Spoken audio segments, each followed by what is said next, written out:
নমস্কাৰ 2024 বৰ্ষৰ কন্যা ৰাশিৰ ব্যক্তিসকলৰ টেৰট কাৰ্ড ৰিডিঙৰ গণনাসমূহ দিবলৈ আগবাঢ়িছোঁ। কন্যা ৰাশিৰ ব্যক্তিসকলৰ 2024 বৰ্ষত অৰ্থনৈতিকভাৱে ভালেৰে যাব। শান্তিপূৰ্ণভাৱে কৰ্মসমূহ সম্পাদন কৰিব পাৰিব। বৰ্তমান কৰি থকা কৰ্ম পৰিৱৰ্তনৰ সংকেত। এতিয়াতকৈ ভাল পৰ্যায়ৰ চাকৰি অথবা ব্যৱসায় কৰিব পাৰিব। নতুন কোনো অফাৰ আহিব। পাৰিবাৰিক কিবা সমস্যাই অস্থিৰ কৰিব পাৰে।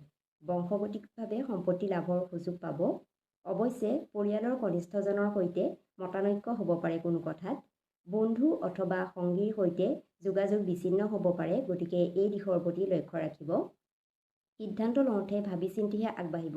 আপোনাৰ কিবা এটা ভুল সিদ্ধান্তই যাতে সকলো হেৰুৱাব লগা পৰিস্থিতিৰ সৃষ্টি নকৰে তাৰ প্ৰতি লক্ষ্য কৰিব। গোপন শত্ৰুৱে ক্ষতি কৰিবলৈ চেষ্টা কৰিব পাৰে। জীৱনসংগীৰ স্বাস্থ্যৰ প্ৰতি ধ্যান ৰাখিব। সন্তানৰ ক্ষেত্ৰত মধ্যম। এই ৰাশিৰ ব্যক্তিৰ চকু, ভৰিৰ বিষ আৰু পেটৰ সমস্যাই আমনি কৰিব পাৰে 2024 বৰ্ষত। প্ৰতিকাৰ স্বৰূপে প্ৰতি বুধবাৰে গণেশ মন্দিৰত দূৰ্বা বন আগবঢ়াব। ধন্যবাদ।